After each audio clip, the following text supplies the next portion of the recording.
Om Namo Narayana. Welcome back. Change of scenery today. Just needed a break. Today we are reading the Para Brahma Upanishad. So, rather short Upanishad. Now then, Sanaka, the great householder, Mahashala, approached in due form the reverend sage, Pipalada, of the Angiras family, and said to him, all created things were surely present in the divine ether of the heart of Brahman.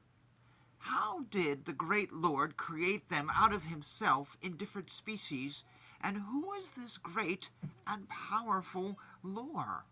Pipalada replied, the most excellent lore of Brahman, which I now expound. Brahman of that alone is true. It shines brilliantly in the city of the transcendent Brahman, being beyond rajas and the other gunas, partless, pure, indestructible, and sustaining the power of the senses and the vital airs. He is the creator of the group of bees in the form of individual souls, and restrains their outward vision, remaining in the city of his self, doing no worldly work as an ascetic. He realizes oneness with Brahman. But as a doer of action, he reaps the fruit of repeated births and deaths like a farmer. The knower of the true nature of action does action without attachment. Knowing the secret of action, that unattached action leads to liberation, the ascetic shall do action. Which person possessing discrimination will throw the net of motivated action on the one Brahman screening it? Motiveless action will not drag him to worldliness. It will not drag him. The deities presiding over the vital breath are four: Vishva, Viraj, Utter, and Turiya. All the nadis, where the vital breath and the deities remain, are also four. The former two, active in Rama and Arama, get fatigued in the waking and dreaming states, and rest during the dream sleep as a hawk flying in the sky. Just as a hawk flying in the sky goes, when fatigued, into its abode, the nest, so the speaker, the self, after remaining in this waking state, and the other, rests then in deep sleep.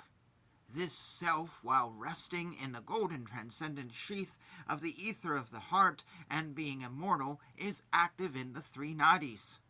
The first pada of this being avidya, it remains in the state of Brahman in the three quarters. The remaining pada, the jiva, attains its natural state, and then it attains liberation. Hence the speaker of elsewhere, the jiva in the avidya, and the other, the Tripada Brahman, are fancied to be different, and thereby the jiva wanders in bondage. Although the jiva remains in the golden transcendent sheath of the ether of the heart, yet it experiences the states of waking, etc., due to avidya. Just as Devadatta, awakened from sleep when prodded with a stick, does not go back to sleep immediately, so also the jiva, getting wisdom from the Vedanta, does not have the delusion of the three states of waking. And it is not tainted by good or bad acts, such as the optional charitable deeds. It is similar to a small boy who experiences joy without specific desires in whatever thing that may come to him. Just as a luminous being, after getting fatigued in the waking and dreaming states, welcomes the joy of deep sleep, so it experiences bliss by realizing its oneness with the Supreme Brahman, which gives all-round luster to luminaries. Thus the heart merges itself in the highest Brahman, and thus realizing the Paramatman enjoys bliss. The pure color, that being the state of non-distinction, arises from the grace of Ishvara. Again, by the same path of Turiya Svapna, he gives rest to the self. Just as a leech moves from one position to another, the jiva moves from the waking state of the Turiya to the dreaming state of the Turiya. This desire to move from one state to another in the Turiya arises due to the grace of Ishvara. By this, the jiva enjoys itself by means of the distinction-full and distinction-less deep meditation, savikalpa, and nirvikalpa samadhi. The juncture of the individual and supreme consciousness is rejected as there is a tinge of distinction involved in it. When distinctionless alone exists, it is the highest, and there is nothing other than that. When self-realization does not result by the study of the scripture, then one shall resort to the eight-limbed yoga. This, like a flower of a plantain tree, ever rubbing against the stem and attaining the state of blossom, succeeds in attaining perfection. That which remains as the source of Ishvara is ever awake there, as the source of the Veda. Beyond the bonds of good and bad, the ascetic is not tainted by accidental good or bad actions. This effulgent being is the bestower of favor on other gods. The internal check of the form of unattached pure consciousness, the Purusha, the Hamsa of the Pranava, the Supreme Brahman. It is not the chief vital breath. The Pranava is the self, the Jiva. This state of the Jiva remains as the first effulgent being. How can he who knows thus set forth difference between the Jiva and Brahman? He realizes that the Jiva is Brahman alone. Then, to this realized person, reality, that being true wisdom, constitutes the inner tuft and sacred thread. To the Brahmana, desirous of liberation, is allowed the state of the inward tuft and the sacred thread. The wearing of externally visible tufts and the wearing of an externally visible tufted sacred thread is necessary for the householders engaged in rituals. The characteristic of the inward sacred thread is not clearly visible like external thread. It is the union with reality inwardly. Avidya is not existent as the cause is not visible, nor non-existent as the effect is visible as the phenomenal world, nor both as existent and non-existent part, as those two are incompatible. It is not different from Brahman, as it has no independent existence, nor non-different, as it is not a substance, nor of both different and non-different, as that is an impossibility. It is not possessed of parts, as the parts are absent in the cause, nor partless, as the effect is seen possessed of parts, nor a combination of both. Thus, avidya is indescribable. It is to be discarded by the realization of oneness of Brahman and the self, for it is the cause of illusion. Thus it is to be understood. There is nothing other than Brahman of the 5 padas. There are 4 places for realizing the inward Jiva Brahman, who consists of 4 padas inside the body. The Vasti's 4 padas are Vishva, Taikshasa, Prajna, and Turiya. The Samasti's 4 padas are Viraj, Sutra, Bija, and Turiya. In the eyes, throat, heart, and head, there are 4 states of waking, dreaming, deep sleep, and Turiya. Moreover, the Atman is to be conceived as the Ahavanya, Garhabhatya, Dakshina, and Sabya fires. In the waking state, the presiding deity is the god Brahma, in the dreaming state Vishnu, in deep sleep Rudra, and the 4th state is the indestructible one, consisting of consciousness. Hence, the 4 states are to be considered as a covering by 4 fingers, and just as the sacred thread is of 96 4-fingered breaths in extent, so the inward Brahma Sutra consists of 96 categories. As the sacred thread consists of 3 threads, so the inward Brahma Sutra is brought to the state of 33 categories in each of the 3 gunas. This state of the triad purified by wisdom is to be known separately as the 3 gods, Brahma, Vishnu, and Shiva. This is known as the 9 Brahmans possessed of 9 attributes. These, counted as 9, being rendered into 3, each having 3 attributes, are to be identified with the digits of the sun, moon, and fire. The first and last of the triad are to be turned thrice in the middle and are to be considered as Brahma, Vishnu, and Maheshvara. The first and last are to be joined, and the knot of non-duality is to be made in the knot of consciousness. Then this, which extends from the navel to the Brahmaharandra and connects with the 27 tattvas separately and possessing the 3 gunas, is to be considered as one, though they are seen with the characteristics of the Trinity. This inward Brahma Sutra is to be considered as hanging from the left shoulder, reaching up to the left hip. The meeting together of the first and last is to be understood as having one foundation. Things made of clay are considered real, but it is verbosity, born of ignorance. The transformation is a mere name. That is, clay alone is the truth, as there is no pot without clay, so the primary cause, Brahman, alone is real. With the two letters of the Hamsa, he should be convinced of the internal tuft and sacred thread. The state of Brahmana is the state deserving meditation on Brahman. The state of being a sage has the absence of visible tuft and sacred thread, thus the householder has visible tuft for performing ritual and the sacred thread for acquiring wisdom.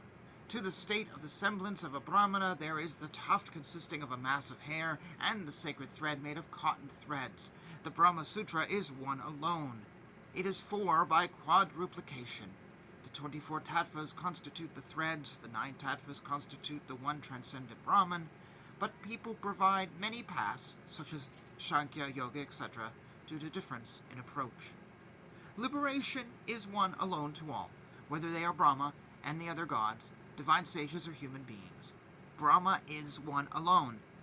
The state of the Brahmana is one alone. Castes, stages of life, and special duties are divergent. The tuft is the same to the castes and the stages of life. To the ascetic seeking salvation, the basis of the tuft and the sacred thread, the wise declare, is the pranava alone. The Hamsa is the tuft, the pranava is the sacred thread, and the nada is the connecting link. This is the Dharma, and no other is the Dharma. How is that? The pranava, Hamsa, and nada constitute the threefold thread, and this remains in consciousness in one's heart. Know this to be the threefold Brahman. The ascetic shall discard the worldly tuft and sacred thread. Having had a shave, removing the tuft, a wise person shall discard the external sacred thread. He shall have as the sacred thread the transcendent Brahman, which is indestructible. For avoiding rebirth, he shall ever long for liberation. The sutra is so called as it indicates liberation. The sutra indeed is the highest position. He knows the sutra who has become a seeker after liberation, a mendicant monk. He is the knower of the Veda, having unimpeachable conduct. He is the learned Brahmana who sanctifies by his presence the persons who sit in the same row to dine with him.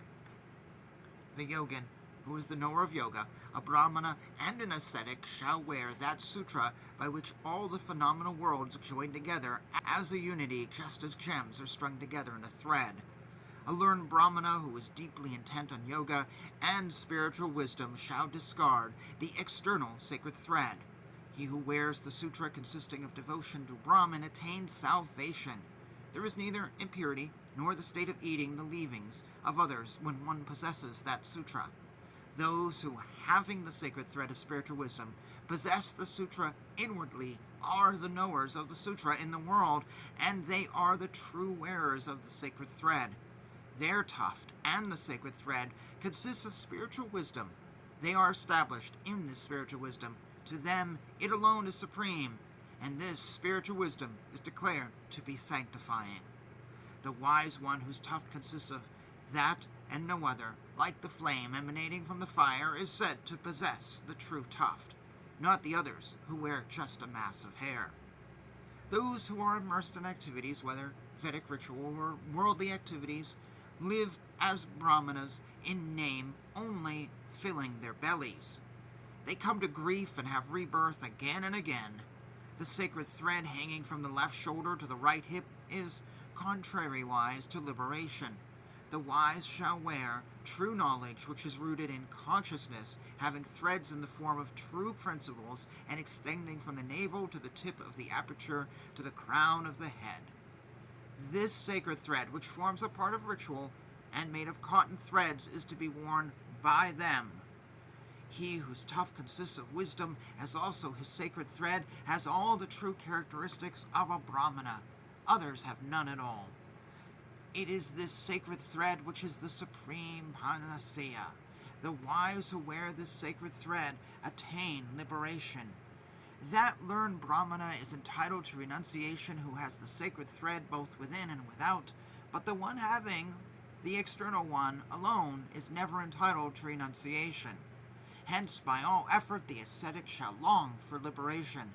Discarding the external thread, he shall wear the internal sutra within himself. Disregarding the external phenomenal world, tough and sacred thread, he shall hold on to the tough and sacred thread in the form of the sacred syllable and Brahman, and thus equip himself for liberation. Thus declared the reverend sage Sanaka. And thus ends another Upanishad that kind of says to us, in brief, that it's what's inside that counts. Essentially. Alright. Thank you for joining me as this is Upanishad number 91. Wow, what a long journey. Thank you for being a part of this journey. I hope it's been valuable to you. Jai Shri.